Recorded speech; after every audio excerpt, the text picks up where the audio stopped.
लक्षवेधी क्रमांक 7 वितरित केल्याप्रमाणे मान्य अध्यक्ष महोदय, आपण मी तुमच्या या लक्षवेधीच्या माध्यमातून सभागृहाला या ठिकाणी माहिती देऊ इच्छितो की गेले 5-6 वर्षापासून आपण पाहताय पुणे शहरामध्ये पडलेल्या पावसामुळे या ठिकाणी बऱ्याच रस्त्यांवरती, घरांमध्ये, व्यावसायिक गाळ्यांमध्ये पाणी शिरण्याचा प्रकार, भिंती पडण्याचा प्रकार आपण सर्वांनी ऐकलेला आहे। विशेषतः 4 जूनला जो आता 2024 ला पाऊस झाला त्यामध्ये वडगाव श्री मतदारसंघामध्ये बऱ्याचशा जागी या ठिकाणी पाणी घुसण्याचा प्रकार आपण सर्वांना इथे परिचित आहे। खरं तर मी काही महत्वाच्या पॉइंट्स आपल्याला दाखवतो की धानोरी भागामध्ये विशेषतः लक्ष्मीनगर भाग असेल, विघ्नार्थ कॉलनी असेल, साई पार्क असेल किंवा कळसमध्ये गंगाकुंज असेल, येरवड्याचं लक्ष्मीनगर, यशवंत नगर, वडगाव श्री मधलं Inorbit mall, Jagdamba society, Gardenia, Shubham society, Ujjwal park, Anand park, Sainikwadi, Nagpur मध्ये रक्षक नगर, लोहगाव मध्ये दादाची वस्ती आणि विमान नगर मध्ये लुंकड अमेझॉन आणि तुळजाभवानी नगर या भागामध्ये मी गेले 5 वर्षापासून या ठिकाणी बघतोय। एक पाऊस झाला की इतक्या मोठ्या प्रमाणावरती पूर येतो, पूर्ण रस्त्यावरती या ठिकाणी नदीचं स्वरूप येतं, बऱ्याचशा घरांमध्ये पाणी घुसतं। कवलोड वस्तीमध्ये या ठिकाणी या वर्षी सगळा गोरगरिबांचा राहणारा 1-1, 2-2 गुंठे घेऊन घर बांधलेली लोक त्यांच्या घरांचं पूर्ण उद्ध्वस्त झाले। त्याच्यामध्ये त्या घरांमध्ये पाणी शिरल्यामुळे त्यांचं फर्निचर असेल, त्यांच्या घरातले मुलांची शाळेची पुस्तकं असतील, काहींच्या गाड्या असतील किंवा बाकी अन्न पदार्थ असतील, हे सगळं या ठिकाणी वाहायला गेलं।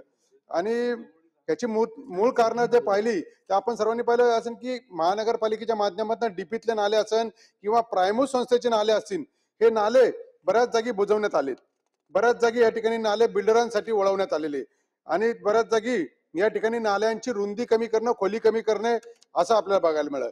विशेषतः दरवर्षी महानगरपालिकेच्या माध्यमातून पावसाळी लाईन या ठिकाणी साफ करण्याचं काम केलं असं भासवलं जातं, करोडो रुपये या ठिकाणी तिथे खर्च होतो। तरी सुद्धा ज्या वेळेस सुद्धा पाऊस होतो तर ते लाईन मध्ये कधीतरी कचरा अडकलेला सापडतो, पाईप मध्ये या ठिकाणी प्लास्टिक वगैरे हे सापडतं आणि मग त्या ठिकाणी पूर्ण एरियामध्ये पाणी घुसलं अशा पद्धतीचं वातावरण होतं।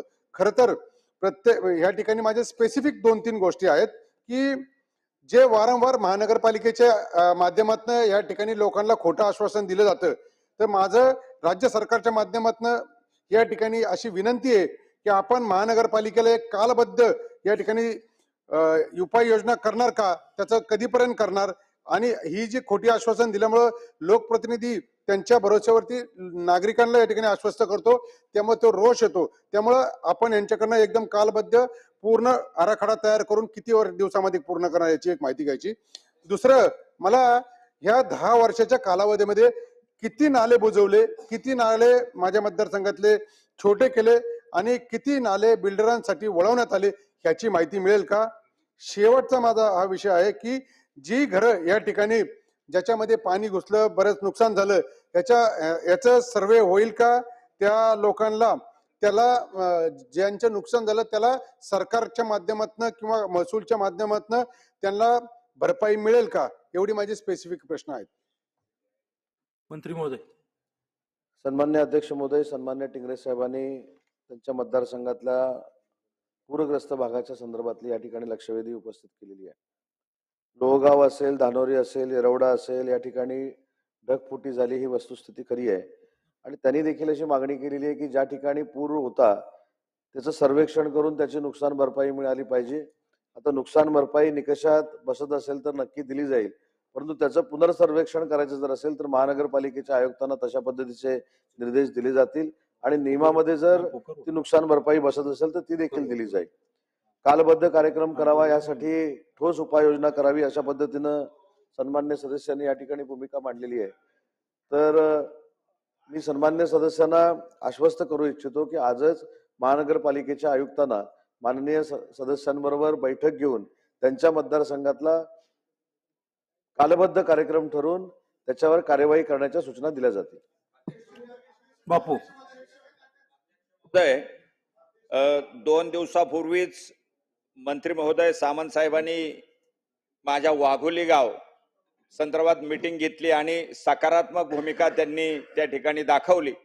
कालबद्ध कार्यक्रम त्यांनी मला मतदारसंघात दिला, त्याबद्दल मी त्यांचं अभिनंदन करतो। वाघोली गावामध्ये नाले ओढे जे आदरणीय टिंगरे साहेबांनी विषय मांडले तसे अनेक लोकांनी ते ओढे नाले बुजवलेले आहेत.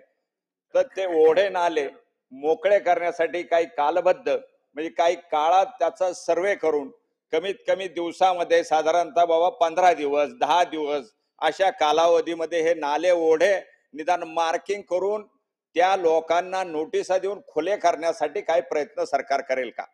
मंत्री महोदय. अध्यक्ष महोदय, सन्मान्य सदस्यांनी जी मागणी केली, सन्मान्य टिंगरे साहेबांच्या मतदारसंघातल्या संदर्भातली बैठक आयुक्त तातडीने घेतील, सदस्यांना बोलवतील आणि कालबाह्य कार्यक्रम जाहीर करतील. भीमराव अण्णा तापकीर. अध्यक्ष भीमराव महोदय, अण्णा. दिलं ना पुणे उत्तर तुम्हाला. शहरामध्ये जो- बैठक लावतो म्हणून सांगितलं अध्यक्ष तुम्हाला. भीमराव महोदय, अण्णा पुणे आपण बोला. शहरामध्ये जो मोठा पाऊस होऊन गेला, त्या पावसामध्ये माझ्या मतदारसंघामधील वडगाव असेल, दायरे असेल, नरा असेल, त्याचप्रमाणे वारजे भागामध्ये मोठ्या प्रमाणामध्ये पाऊस झाल्यानंतर त्या ठिकाणी रस्त्यावर इतकं मोठं पाणी आलं की रस्त्यावर असणाऱ्या दुकानामध्ये ते पाणी शिरल्यामुळे त्या दुकानातली मोठं नुकसान झालेलं आहे.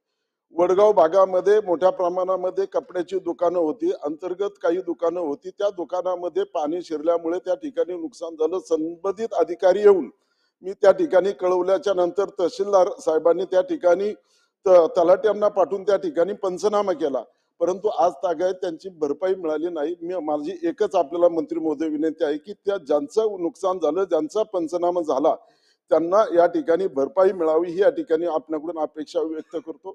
आणि ज्या माझ्या भागामध्ये काही ठिकाणी जे नाले आहेत, खरं तर नाल्यावर सुद्धा घरं बांधलेली आहेत. नरेगावामध्ये अशी परिस्थिती आहे की नाला आहे, नाल्यावर घरं बांधलेले आहे, नाला अरुंद करण्याचा प्रयत्न केलेला आहे, नाला बुजवलेला आहे, नाले वळवलेले आहेत.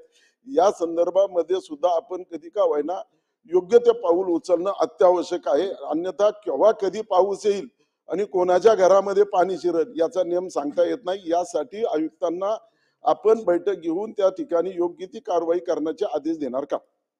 अध्यक्ष महोदय, सन्मान्य सदस्यांनी जी मागणी केलेली आहे, आयुक्तांना ह्या सूचना दिल्या जातील की पुण्याच्या 6 मतदारसंघातील लोकप्रतिनिधींना बोलून पाण्याच्या संदर्भातले प्रश्न असतील, ड्रेनेजच्या संदर्भातले प्रश्न असतील, कचऱ्याच्या संदर्भातले प्रश्न असतील, अशी बैठक घेण्याच्या संदर्भातले निर्देश दिले जातील. लक्षवेधी क्रमांक 8. लक्षवेधी क्रमांक 8. लक्षवेधी